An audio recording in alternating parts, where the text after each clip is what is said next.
하나님 아버지, 우리를 이처럼 사랑하여 주셔서 하나님의 자녀가 되게 하시고 영원한 하늘을 바라보며 영원한 생명의 백성 되게 해주시니 감사합니다.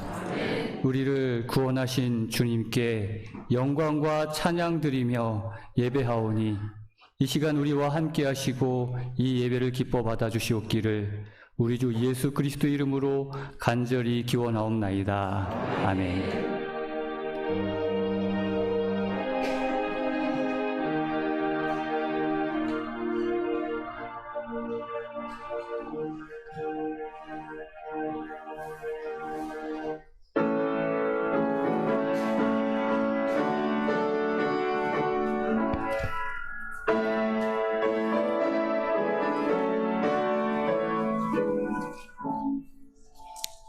시온의 영광이 빛나는 아침, 어둡던 이 땅이 밝아오네. 슬픔과 애통이 기쁨이 되니 시온의 영광이 비춰오네. 시온의 영광이 빛나는 아침, 매였던 종들이 돌아오네. 옛날의 선지자 예언한 대로 만민이 다 같이 영광 보네. 오아라 광야에 화초가 피고 말랐던 시냇물을 넣어오네. 이 산과 시내 마주쳐 울려 주 예수 종을 찬송하네. 땅들아 바다야 많은 섬들아 찬양을 주님께 드리어라. 싸움과 죄악이 넘치던 땅에 찬송이 하늘에 사무치네. 이 시간에 조상규 장로님께서 기도 인도해 주시겠습니다.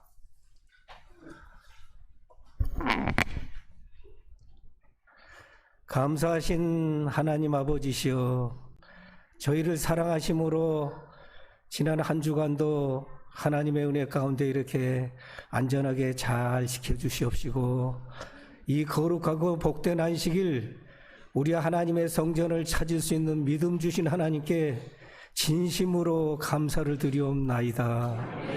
오 주님이시여, 우리가 하나님의 말씀을 듣기 위해서 갈급한 심령으로 이 자리에 다 모였습니다. 오 주님이시여, 우리 목사님을 통해서 말씀 주실 때 정말로 하나님의 말씀으로 가득가득 채워줄 수 있는, 정말로 우리 하나님께는 영광이 되고 우리 모두에게는 기쁨이 되는 거룩한 제단이 될 수 있도록 우리 하나님 역사하여 주시옵소서. 우리만 이렇게 아름다운 성전에서 예배드리고 있지만 성전에 나오고 싶어도 몸이 불편하고 마음이 불편해서 나오지 못한 영혼들 있을 줄 압니다. 하나님, 우리와 같은 은혜로 보살펴 주시고 성전을 향해서 기도하는 그 세면 음성의 기도에 응답하여 주시옵소서.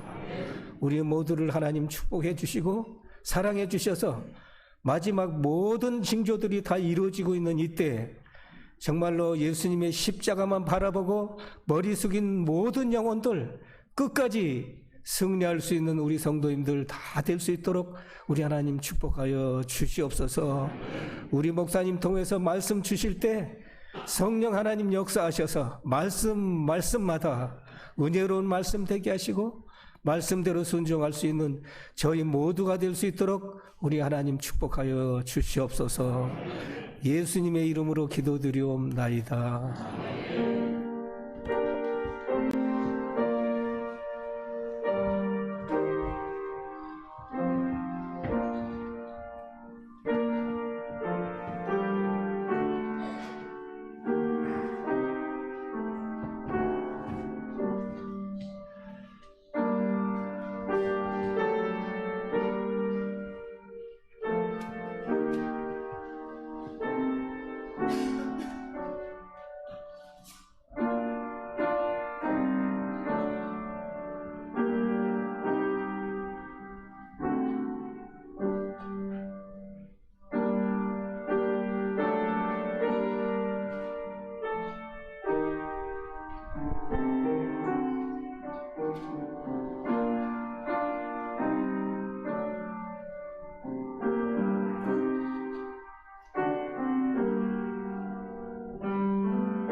네, 성도 여러분 안녕하십니까? 오랜만에 우리 옆에 분들과 인사 한번 해볼까요? 하늘까지 함께 갑시다 하고 인사 한번 해보겠습니다. 네, 하늘까지 함께 갑시다. 네.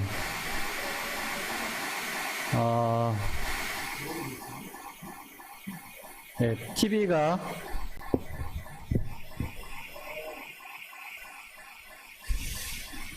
우리가 지난주에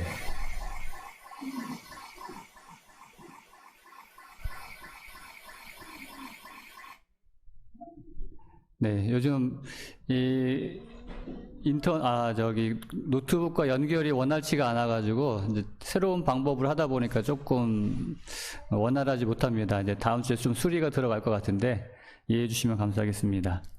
우리 지난주에 주말 부흥회를 했었죠. 기억하시죠? 우리 송동준 목사님께서 정말 중요한 말씀을 우리에게 주셨습니다. 우리가 소그룹에서 하고 있는 그 영적 친교 시간에 말씀을 나누는 거에 대한 이야기를 많이 해주셨는데, 우리가 집에서 개인적으로 말씀을 읽을 때 어떻게 읽어야 할지를 여러분들이 그때 많은 깨달음을 얻었을 줄 믿습니다. 여러분 혹시 제일 기억나는 말씀 뭐가 있습니까? 이게 뭐지? 그쵸? 만나의 이름이 이게 뭐지? 라는 그런 의미를 갖고 있다는 거. 정말 그게 우리 모두에게 신선한 그런 깨달음으로 다가왔습니다. 정말 만나처럼 우리가 매일 우리의 영적인 양식을 먹어야 하는데, 그 먹을 때 이게 뭐지? 하는 마음으로 그 말씀을 대하고 읽어야 한다는 것. 그럴 때 그것이 진정으로 나에게 양식이 된다는 것, 그것을 우리가 함께 깨닫게 되었습니다. 그 깨달은 것을 일주일 동안 잘 실천하셨나요? 자, 여러분들에게 그 실천할 수 있는, 우리가 성경을 읽을 때 그냥 머릿속으로만 이게 뭐지 하고 이거구나 하고 그냥 깨닫고 지나가면 뒤돌아서면 잊어버립니다. 그걸 기록으로 남기셔야 돼요. 그걸 남긴 것을 여러분이 계속 보면서 이러한 깨달음이 왔었지 하면서 되새김을 해야 되고, 또 우리가 안식일에 만나서 영적 친교를 나눌 때 그 감동받은 거, 내가 깨달은 거를 그 시간에 나누는 겁니다. 작년에 우리 선교회에서 여러분에게 말씀 묵상 노트를 다 한 권씩 나눠드렸습니다. 아마 집에 어딘가 다 있을 거예요. 지금도 잘 활용하시는 분들도 계시는데 이것을 잘 활용해 주시길 바랍니다. 여기에다가 여러분들이 이게 뭐지? 그거를 여기에다 기록을 하시는 것입니다. 그래서 성경 말씀 길게 하지 마십시오. 그냥 하루에 한 장 아니면은 한 문장만으로도 족합니다. 어떤 때는 한 구절만으로도 괜찮습니다. 중요한 건 끊이지 않고 하는 것입니다.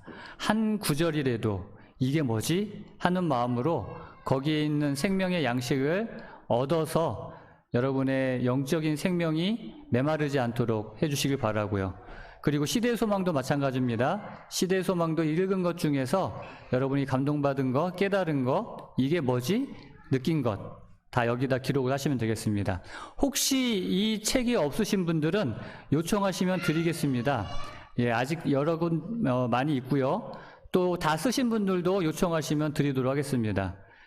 꼭 그렇게 영적인 양식으로 살찌우시는 여러분들 되시길 바랍니다. 그리고 또 하나 안내드릴 것은, 계속 안내드렸지만은 안내드릴 때 못 들으신 분들도 계시고 또 새롭게 질문하시는 분이 계셔서 다시 한번 안내드립니다. 오늘 그 각 시대의 대쟁투 헌납 결심서 다 받으셨죠? 받으셨나요? 네, 받으신 분들은 이제 여러분들이 헌납할 그 건수를 적어 주시면 되는데, 말씀드린 대로 한 권에 1,000원입니다. 630페이지가 넘는 이 책이 1,000원이라는 것은 거의 거저 드리겠다는 의미인 거 아시죠? 10,000원, 10건 해봤자 10,000원 밖에 안 됩니다. 근데 내가 헌납한 것은 어떻게 사용하느냐에 대해서 질문하셨는데, 여러분들이 뭐 10만 원에서 100건 헌납하셔서 내가 100건 뭐 이웃에게 나눠주겠다. 괜찮습니다. 여러분이 헌납한 거 다 여러분이 가져가셔도 되고요. 혹은 뭐 10,000원 헌납해서 10건 헌납해서 내가 5건을 쓰고 5건은 교회에 기증하겠다. 뭐 상관없습니다. 어떻게 하셔도 되니까는요. 여러분들이 원하시는 만큼 그렇게 기증하셔서 특별히 홍성 지역에 있는 우리 내가 아는 분들뿐만 아니라 내가 모르는 사람들, 이 홍성 지역에 이 각시대의 대쟁투를 전할 책임은 우리에게 맡겨져 있습니다. 그래서 이것이 전 세계적으로 우리 모든 전 세계에 있는 재림 교회들, 재림 성도들이 한 마음으로 이 일을 할 것입니다. 우리 한국뿐만 아니라 전 세계적으로 이 각시대 대쟁투를 헌납하고 기증하고 나누는 일을 6월 둘째 주인가요? 그 한 날을 정해서 동시에 그 일을 하고 또 계속해서 이 일을 할 것입니다. 기억하시고 정말 하나님의 말씀을 증거하는 이 일에 모두가 동참하시고 그래서 주님의 복음이 땅끝까지 전파되어서 예수님이 속히 오실 수 있도록 함께 이 일에 협력할 수 있는 우리 모두가 되시기를 간절히 바랍니다.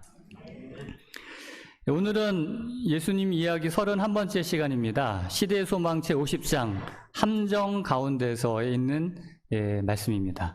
오늘 제목은 흙에 쓴 사랑 이야기로 한번 정해보았습니다. 여러분 혹시 캄보디아의 앙코르와트 다녀오신 분 아마 계실 겁니다. 그리고 혹시 못 가신 분들은 그래서 기회가 되면 꼭 한 번은 가볼 만한 곳이기도 합니다. 이 앙코르와트는 캄보디아를 상징하는 굉장히 중요한 사원이고 그래서 국기, 캄보디아 국기에도 보면은 이 앙코르와트가 국기에 그려져 있습니다. 그만큼 캄보디아를 대표하는 사원이죠. 근데 이 앙코르와트만 있는 게 아니라 캄보디아에 가면 이런 사원들이 그 시엠립이라는 그 지역에 아주 많이 있어요. 그래서 대부분 그 사원들은 버려져서 수백 년을 이렇게 그냥 관리가 안 되고 버려진 상태로 있어서 이렇게 나무들이 이렇게 큰 나무들이 뿌리를 내릴 만큼 대부분이 그렇게 폐허가 된 상태입니다. 이 앙코르와트 이 사원은 지금 캄보디아의 그 크메르 왕국 제일 번성하던 그 11세기, 12세기에 지어진 그 사원입니다. 이 캄보디아가 한때는 지금은 가난하고 정말 아주 그렇게 어렵게 사는 나라이지만 그 12세기 한 400~500년 동안 그 동남아시아 반도를 지배했던 굉장한 왕국이었어요. 이 앙코르와트를 한번 가보시면 정말 입이 떡 벌어질 만큼 어떻게 한 1000년 전쯤에 이런 사원을 지었을까 아주 신기할 만큼 대단한 그러한 힘과 지혜를 가진 그러한 민족이었다는 것입니다. 이러한 캄보디아 그 크메르 왕국의 전성기를 이루었던 왕이 자야바르만 7세였습니다. 그 사람이 제일 있을 때 제일 이 캄보디아가 번성했었는데 또 반면에 캄보디아의 쇠퇴를 가져온 단초를 제공한 왕이 이 자야바르만 7세예요. 가장 부흥시키기도 했지만 또 이 캄보디아가 몰락하는 단초를 제공한 왕이기도 하죠. 이 앙코르와트는 이 자야바르만 왕 선왕이신 그 수리바르만 왕이 지었습니다. 수리야바르만. 진짜 엄청난 거예요. 보면은. 근데 이 수리야바르만이 이런 거대한 사원을 지으려면 어떻게 해야 될까요? 백성들을 동원해야 됩니다. 세금을 걷어야 되고. 그러니까 백성들이 이때 그 지역에 있는 주변의 국가들, 이때 베트남 대월국이라고 해서 그 베트남도 정복하고 막 전쟁 벌이고 사원 짓고 막 하다 보니까 막 백성들이 너무 힘든 거예요. 그리고 이제 자야바르만 왕이 돼가지고 이 힘든 백성들을 보니까 좀 이 백성들을 위하여 내가 뭔가 해야겠다 해서 뭘 했냐면 또 사원을 지어요. 종교의 힘으로 백성들을 치유하겠다 해가지고 또 백성들을 동원해가지고 사원을 짓고 여러 가지 그냥 대토목공사를 벌이는 겁니다. 그렇게 해서 결국 너무 힘을 뺀 나머지 그 이후로 이 크메르 왕국이 점점 쇠퇴해져 가지고 결국 멸망을 하게 되는 거죠. 여러분, 정치란 도대체 무엇일까요? 정치하는 사람들의 이야기를 들어보면은 늘 입에 달고 사는 말이 있어요. 뭐죠? 백성을 위해서라면, 국민을 위해서라면, 민심. 늘 정치하는 사람들이 늘 뭘 신경 쓰는 것 같아요?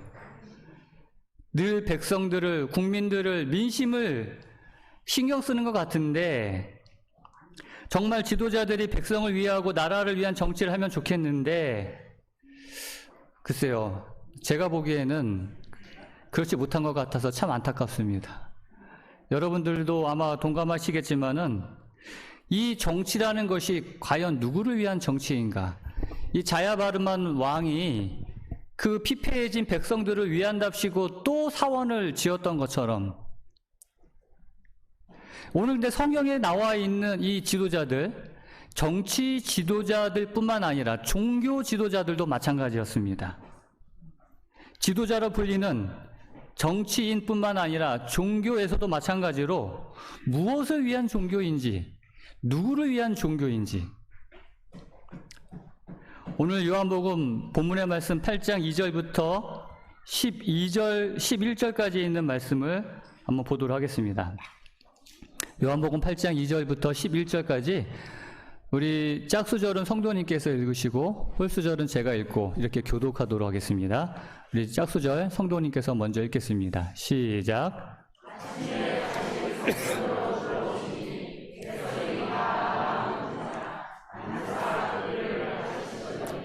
서기관들과 바리새인들이 음행 중에 잡힌 여자를 끌고 와서 가운데 세우고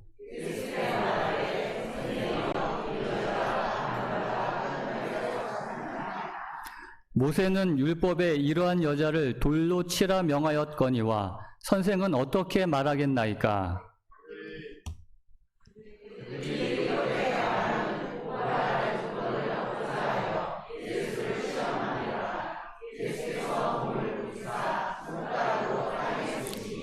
그들이 묻기를 맞이 아니하는지라. 이에 일어나 이르시되 너희 중에 죄 없는 자가 먼저 돌로 치라 하시고, 그들이 이 말씀을 듣고 양심의 가책을 느껴 어른으로 시작하여 젊은이까지 하나씩 하나씩 나가고 오직 예수와 그 가운데 섰는 여자만 남았더라.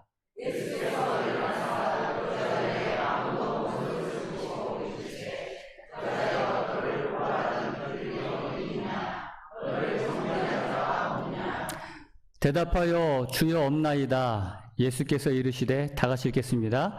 나도 너를 정죄하지 아니하노니 가서 다시는 죄를 범하지 말라 하시니라. 아멘. 여기에 두 부류의 사람이 나오죠. 한 부류는 종교조차도 철저하게 자신의 편에서 자기를 위한 용도로 종교를 이용합니다. 한 불쌍한 여자를 제물 삼아 예수님을 함정에 빠뜨리죠. 이 모습 속에서 종교 지도자, 정말 그 누구보다도 깨끗하고 누구보다도 종교적이어야 하는 이 사람들이 얼마나 타락할 수 있는지, 그것을 정말 단적으로 보여주는 한 모습인 것입니다. 그 자리에 있었던 그 누구보다도 가장 타락한 사람들이었던 것이죠. 그런데도 불구하고 그들은 신앙의 탈을 쓰고 그 자리에서 누구보다도 거룩한 모습으로 서 있습니다. 율법을 논하면서 말이죠. 그런데 예수님께서 그들에게 말씀하시죠. 너희 중에 죄 없는 자가 먼저 돌로 치라. 그 누구보다도 그 종교적인 열심을 가지고, 율법에 대한 열심을 가지고 이 율법을 범한 이 사람을 어떻게 해야 되겠습니까? 하고 나온 그 사람에게 네 자신을 먼저 보라는 것이죠.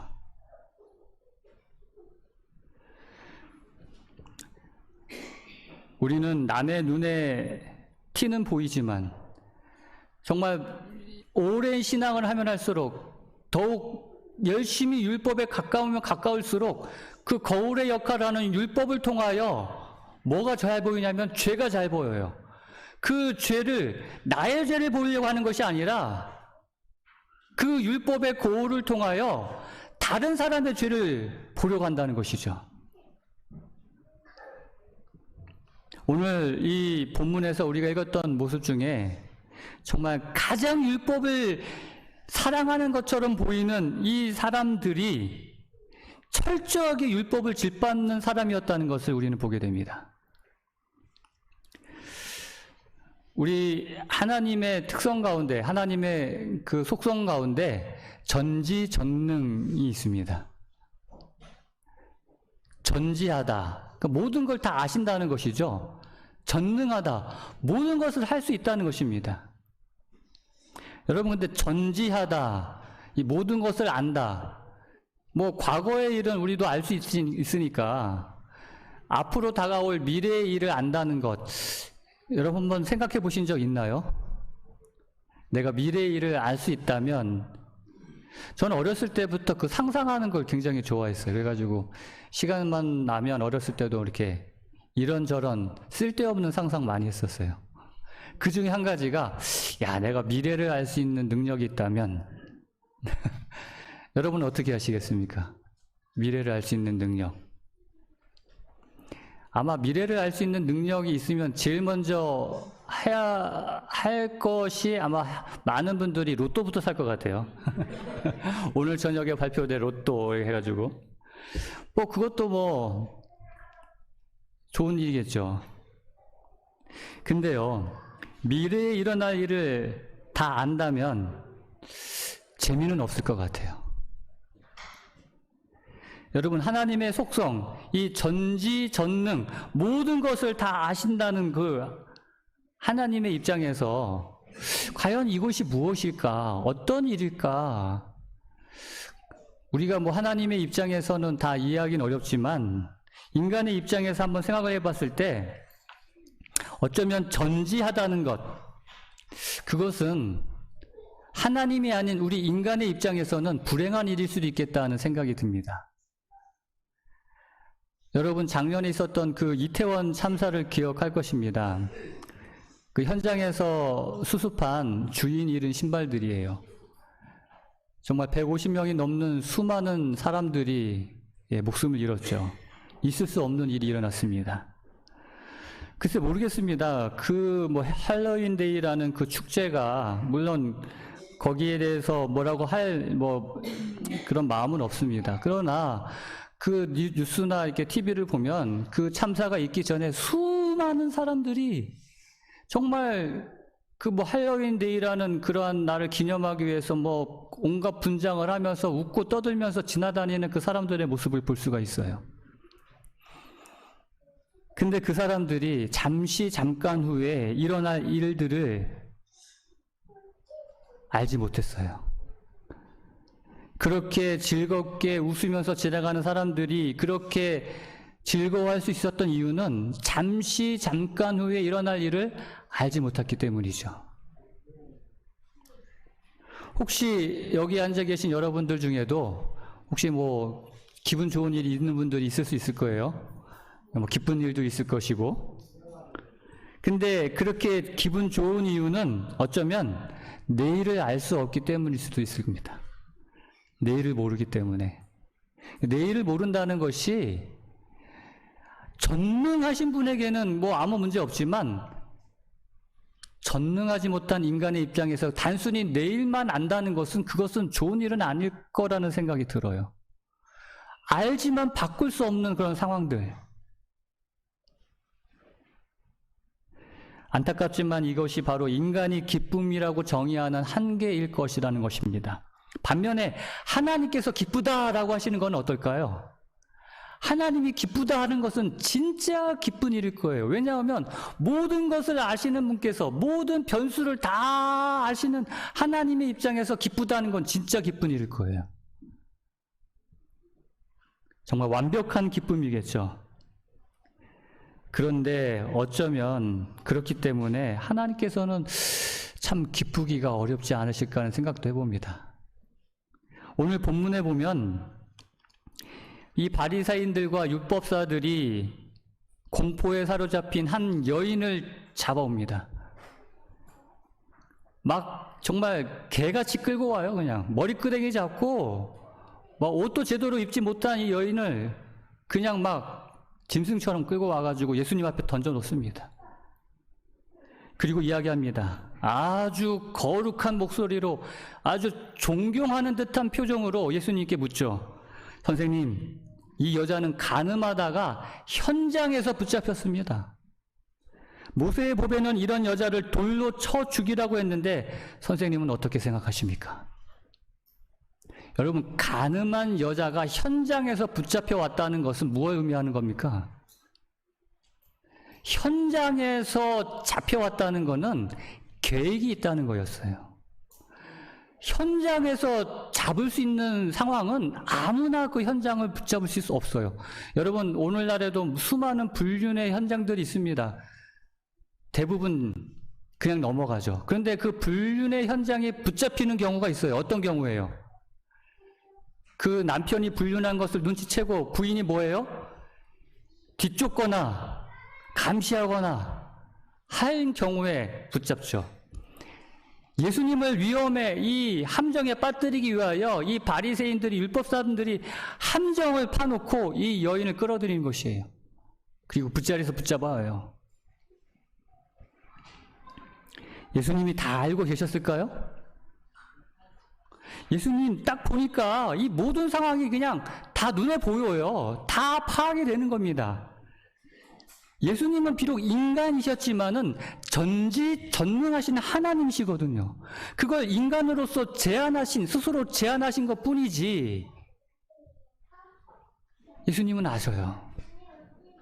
그런데 이 모든 것을 다 알고 계심에도 불구하고 어떤 상황인지도 아심에도 불구하고 우리가 보기에 지금 이 상황이 굉장히 위태로워 보여요.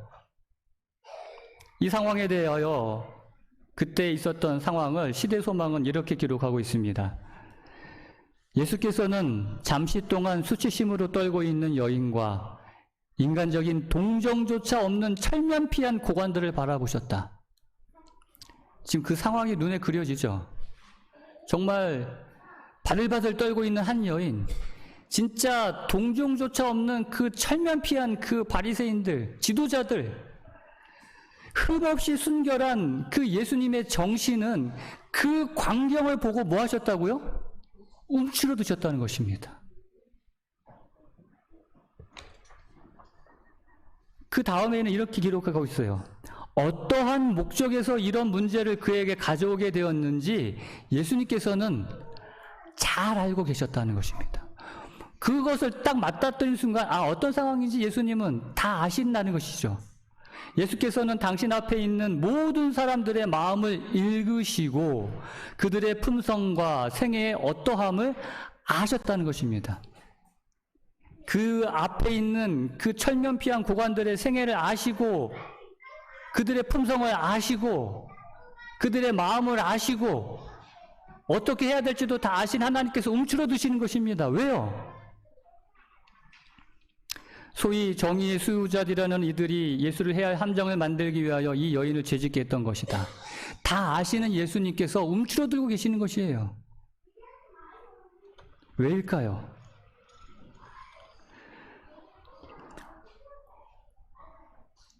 어찌됐든 계략에 의한 것이든 함정에 빠졌든지 간에 어찌됐든 간음한 여자는 돌로 쳐 죽이는 것이 맞아요. 그게 율법이거든요. 그 돌로 쳐 죽이면 그만입니다.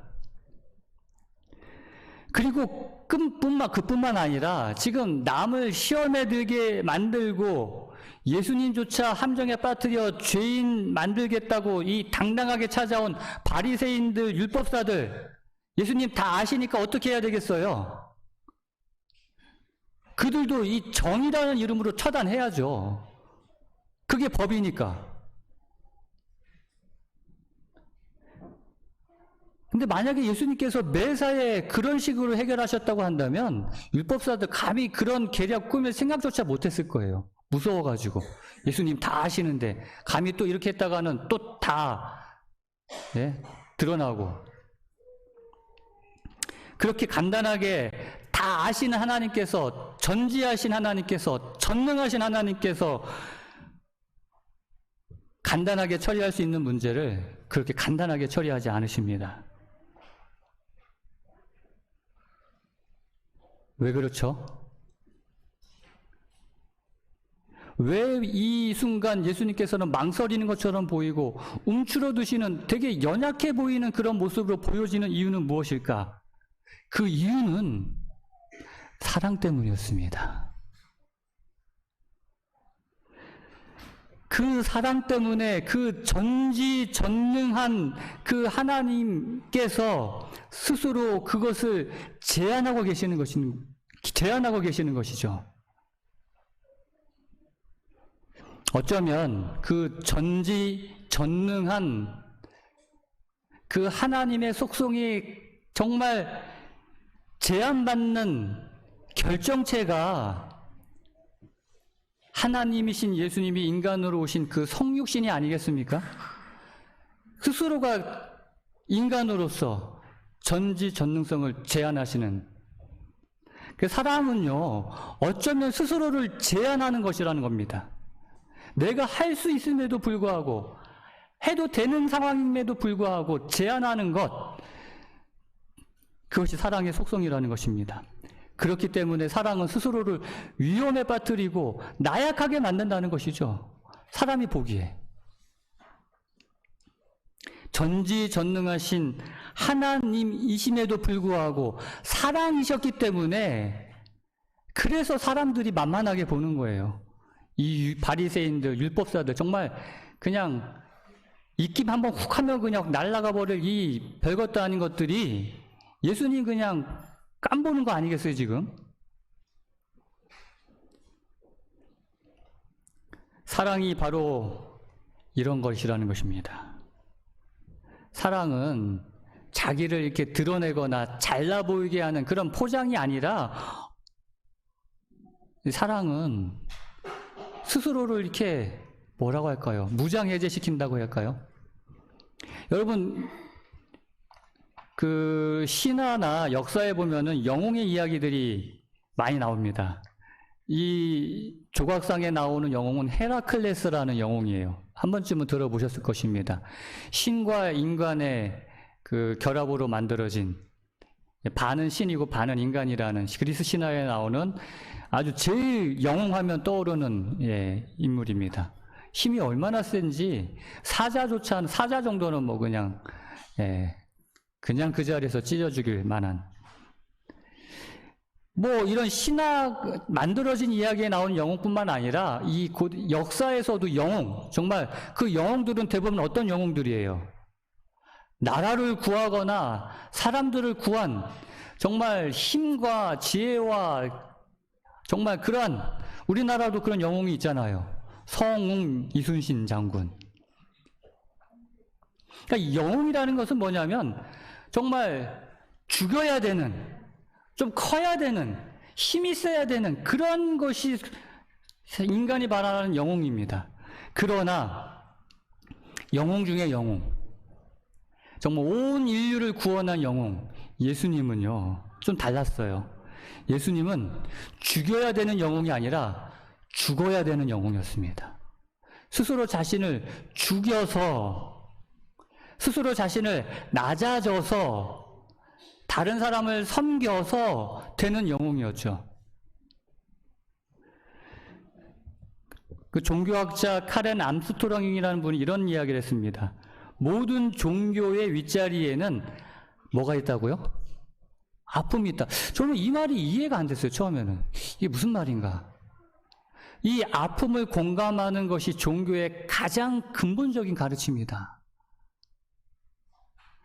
여러분 이해가 되세요? 종교의 윗자리, 그것이 가장 윗자리가 아픔이다. 이 아픔을 공감하는 것이 종교의 가장 근원적인 가르침이다.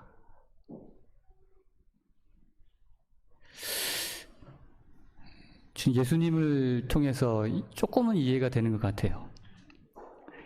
예수님 안에, 인간이 된 예수님 안에 전지전능성이 있어요.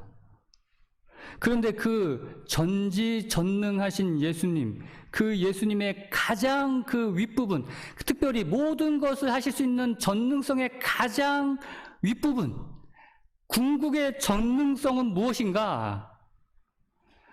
뭐 죽은 사람을 살리는 능력인가? 뭐 바람 파도도 잔잔케 하는 그런 능력입니까? 예수님이 가진 능력의 가장 큰 능력은 고통에 공감하는 능력이었어요. 아무것도 아닌 죽어 마땅한 가장 낮은 사람의 고통까지도 우리 하나님께서는 그 고통에 공감하시며 마음 아파하시며 움츠러 두시는 하나님이신 것입니다. 그것이야말로 예수님께서 가지셨던 전지전능의 가장 고상한 능력이 아니었나 하는 생각을 해보는 것이죠. 누구든지 죄 없는 자는 돌로 치라. 예수님 말씀하셨을 때 여러분 우리 가운데 그 가운데 가장 죄 없는 자는 누구셨습니까? 예수님. 그 돌로 칠 수 있는 자는 예수님밖에 없었어요.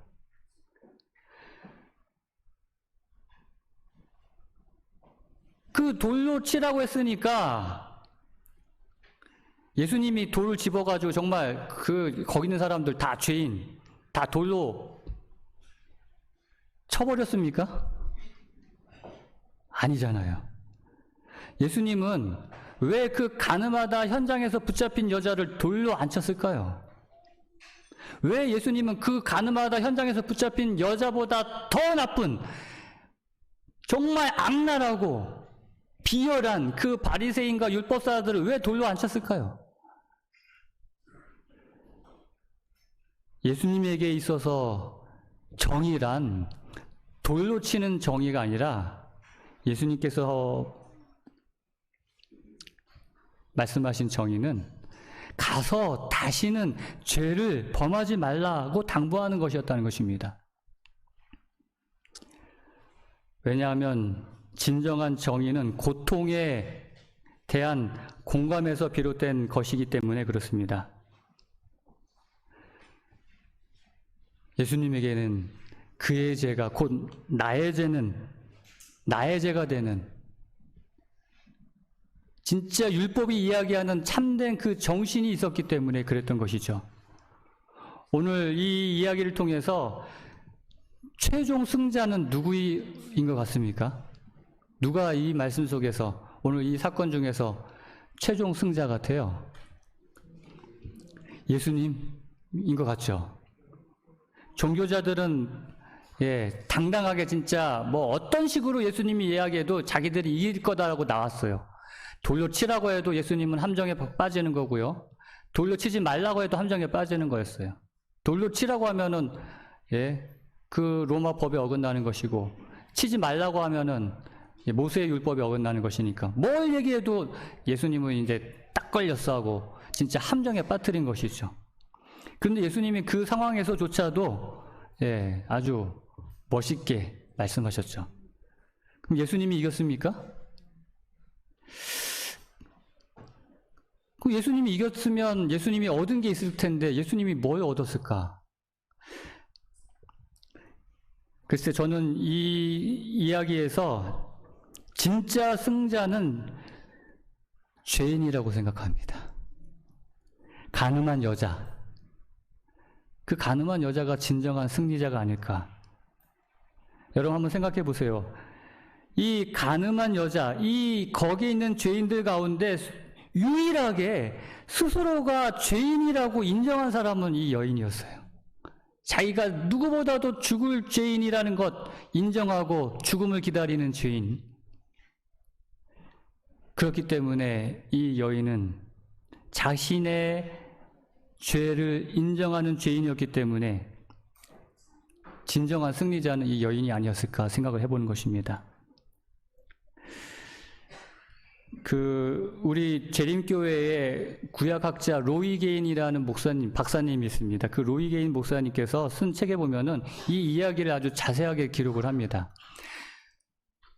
근데 그 책에 보면은 그 가늠한 여자의 이야기 가운데서 뭘 주목해서 이야기하냐면 예수님이 사람들의 죄를 어디에 썼다고 그래요? 땅에다 썼다고 그래요. 우리가 지난주 송동준 목사님을 통해서 배운 거 있죠. 이게 뭐지? 한번 생각을 해보는 겁니다. 왜 땅에다 쓰셨을까 하는 거죠. 진짜 이 바리새인들, 이 율법사들, 진짜 이 비열한 정말 이 거룩의 모양으로 가장한 누구보다도 큰 죄인, 이들의 죄인을 까발리고 기록하려면 어디다 써야 되는 것 같아요? 저 같으면 뭐 돌에다 써가지고 천년만년 좀 적어도 뭐 종이에다는 써야지 또 얼마 정도는 남아있지 않겠어요. 그런데 어디에 썼다고요? 땅에 썼다는 것이죠. 여러분, 예수님이 뭐라고 썼을까요? 땅에다가. 아무도 몰라요. 저도 모르고 여러분도 모르고. 왜요? 다 지워져서 없기 때문에 뭐라고 썼는지 사람들은 아무도 몰라요. 그냥 상상만 할 뿐이에요. 도대체 뭐라고 썼을까? 어떤 사람은 뭐 십계명을 썼을 것이다 뭐 하는 사람도 있고, 뭐 그 사람의 뭐 숨겨진 죄를 썼을 것이다 하는 사람도 있을 것이고. 근데 몰라요, 우리는. 왜요? 다 지워져가지고. 그게 만약에 돌에다가 예수님이 십계명 기록한 것처럼 돌에다가 그 사람들의 죄를 다 기록했으면 지금도 남아있을 거예요. 다 알 거예요, 사람들이. 얼마나 창피하겠어요. 그 사람뿐만 아니라 그 사람의 자자손손 얼마나 창피하겠어요. 그 나쁜 사람들, 그 비열한 사람들, 그 죽어 마땅한 사람들의 죄조차도 예수님께는 어디서 썼다고요? 흙에다가 썼다는 거예요. 땅에다가. 왜요? 뭐 때문에? 예수님은 그 여인뿐만 아니라 사실 예수님이 가장 정말 마음 아파했던 사람은 누구였을까요? 그 자리에 거들먹거리면서 거룩한 모습으로 율법 운운하면서 나오는 그 바리새인들과 율법사들이었어요. 정말 예수님이 그 누구보다도 용서하기를, 구원하기를 원하는 사람들이 있다면 바로 그들 아니었겠습니까? 흙에다 쓴 이유는 죄가 더한 곳에 은혜가 넘치기 때문인 것이죠. 오늘 저와 여러분들도 마찬가지입니다. 여러분, 우리들은 어떨까요? 혹시 우리도 여기 앉아 거룩한 모습으로 하나님의 말씀에 순종하는 모습으로 여기에 앉아 있지만 그 누구에게도 드러나고 싶지 않은 내 마음속에 숨겨놓은 죄들이 가득 있잖아요, 우리는. 그게 드러난다면 우리는 아마 얼굴 들고 살기 어려울 거예요. 저도 마찬가지입니다. 그러나 우리 주님께서는 그러한 죄인, 비열한 죄인, 우리조차도 뭐하게 하시기 위하여? 용서받게 하시기 위하여 흙에다 우리의 죄를 기록하시는 것입니다.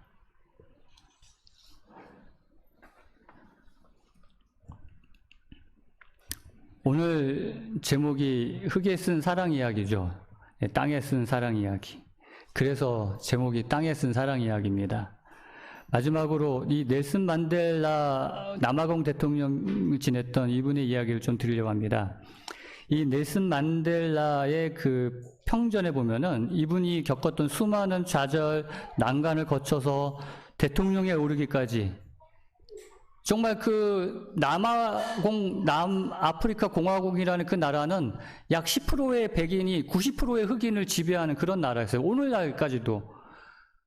대다수의 흑인들이 정말 인간 이하의 취급을 받으면서 착취를 당하고 있는 그 상황에서 이 넬슨 만델라도 정말 감옥에 27년을 갇혀 있었어요.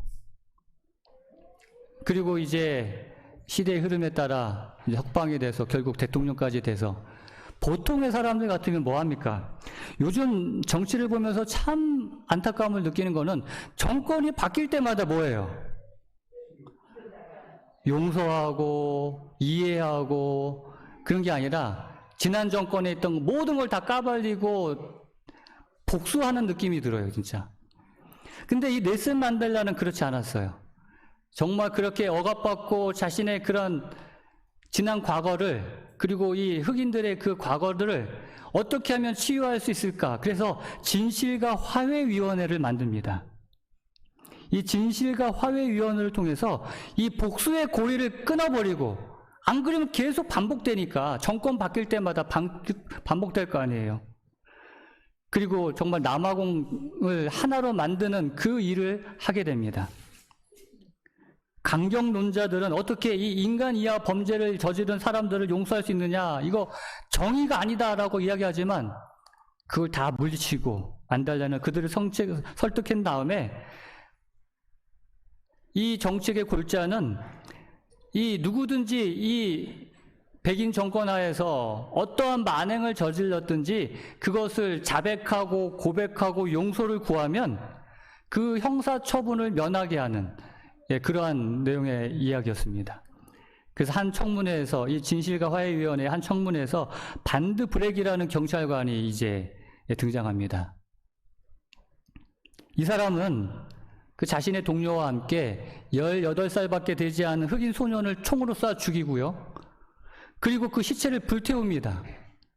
그 증거를 남기지 않게 하기 위해서 그 시체를 그냥 불태운 게 아니라 아주 바베큐처럼 그냥 이렇게 뭐랄까요, 이리저리 돌려가면서 이제 불태워가지고 그 증거를 남기지 않으려고요. 그런 모든 사실을 고백을 하고 토로를 하죠. 그뿐만 아니에요. 그 소년을 살해한 지 8년 후에 그 소년의 집으로 찾아가서 그 아버지를 또 죽입니다. 근데 그냥 총으로 쏴 죽이는 것이 아니라 장작 더미를 쌓아놓고는 그 아버지를 휘발유를 뿌려가지고 불태워 죽여요. 더 끔찍한 것은 그 장면을 그 부인이 보게 합니다. 그런 끔찍한 만행을 저지른 그 사람이 그 진실과 화해위원회에 나와서 자기의 죄를 고백하고 용서를 구하는 것이죠. 그런데 이때 아들과 그 남편을 잃은 그 노 부인에게 법정에서 이 반드 브렉 씨에게 어떻게 해주기를 원합니까? 라고 묻습니다. 그때 이 노 부인의 입에서 이런 이야기가 나옵니다. 첫 번째, 장례를 치르기 위해서 그 반드 브렉 씨가 불태운 그 자신의 남편의 그 장소에 가서 그 죄를 모두 모아 주었으면 좋겠습니다. 장례를 좀 치를 수 있게 해달라는 것이죠. 두 번째는 그 반드 브렉이라는 사람이 자신의 가족을 다 죽였지만 나는 그와 함께 나눌 사랑을 아직 가지고 있기에 한 달에 2번은 우리 집으로 와서 나와 함께 시간을 보내길 원합니다. 내가 그에게 엄마 노릇을 해주길 원합니다. 세 번째, 그가 하나님의 용서를 받았다는 것과 나도 그를 용서한다는 사실을 기억해 주었으면 좋겠습니다. 내가 그를 진심으로 용서했다는 사실을 그가 알게 하기 위해서 그를 한번 안아봤으면 좋겠습니다.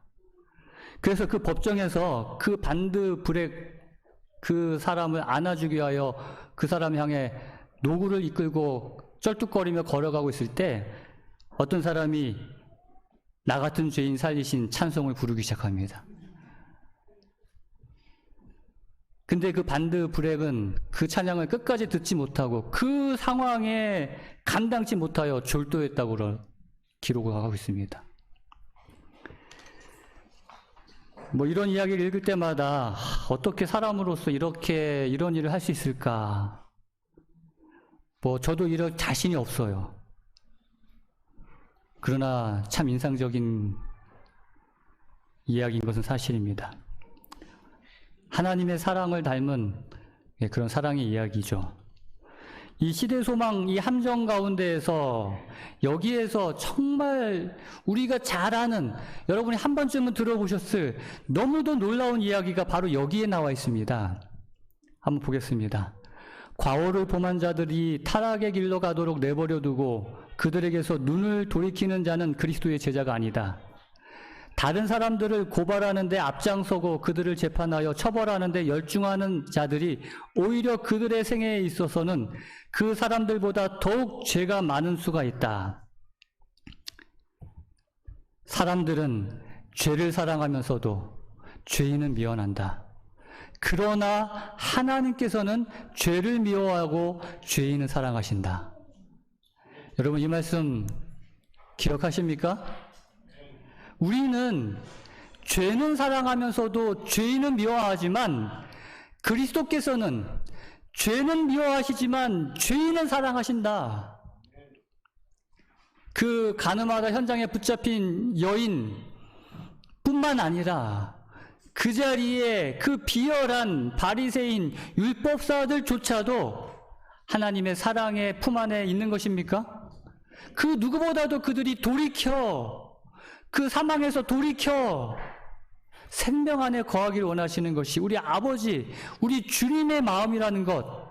그리고 오늘 이 자리에 계신 여러분, 저와 여러분조차도 어떠한 죄 가운데 있을지라도 그 죄는 미워하시지만 죄인인 나를 사랑하시는 바로 그분이 우리 주님이시라는 것, 그것은 분명한 사실입니다.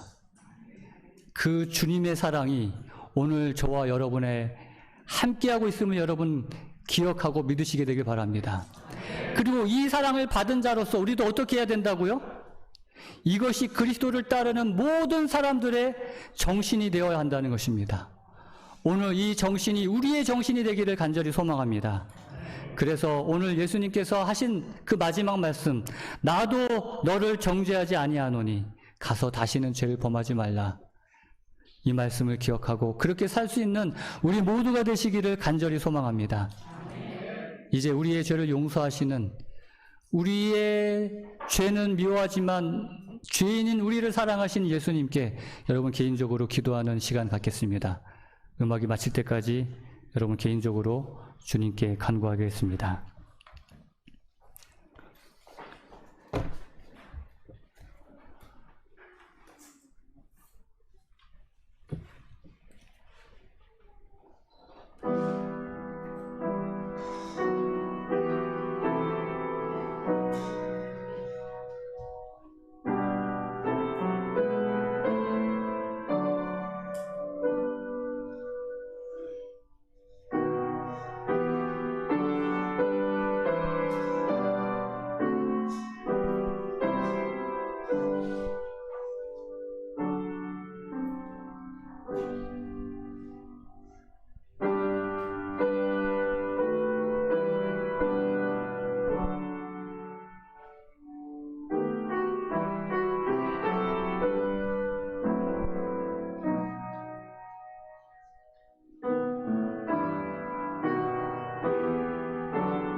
헌금 드리는 시간입니다.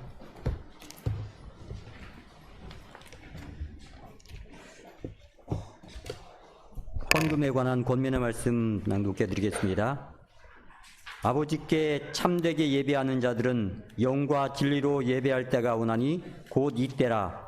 아버지께서는 자기에게 이렇게 예배하는 자들을 찾으시느니라. 하나님은 영이시니 예배하는 자가 영과 진리로 예배할지니라. 예, 헌금 드리시겠습니다.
성부 성자 성령께 영광 찬송 드리세 영광 찬송 드리세 아멘.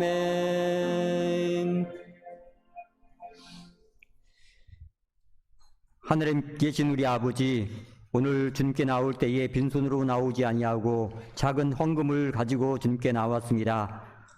저희의 헌물을 받아주시고 주님의 사업에 유기하게 사용하여 주시옵소서. 드린 손들에 하나님의 축복이 함께 하셔서 영적으로 육적으로 윤택하게 하여 주시고 늘 그 마음 가운데 하나님으로 인하여 기뻐하며 감사할 수 있는 마음이 넘쳐날 수 있도록 도와주시옵소서. 모든 것 감사하며 예수님 이름으로 기도드리옵나이다. 아멘.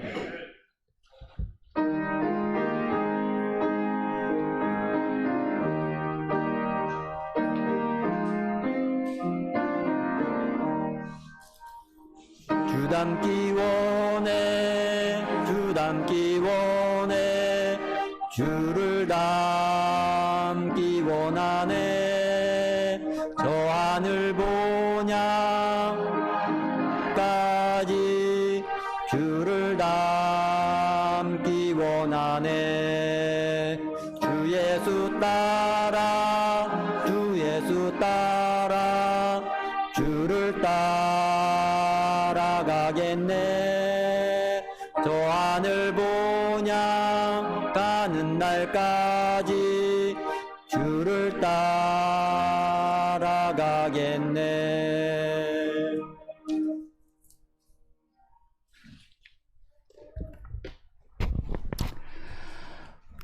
하나님 아버지, 우리는 죄인임을 고백합니다. 우리의 수많은 죄를 정죄하지 아니하시고 용서하시는 주님을 인하여 감사합니다. 이제는 그 주님의 사랑을 기억하고 다시는 죄를 범하지 않도록 도와주시옵소서. 이제는 우리 하나님의 그 크신 사랑과 우리 주 예수 그리스도의 한량없는 은혜와 성령 하나님의 교통하심이 우리 모든 성도들과 우리의 사랑하는 가족들에게 이제로부터 영원토록 함께하여 주시옵기를 우리 주 예수 그리스도의 이름으로 간절히 축원하옵나이다. 아멘.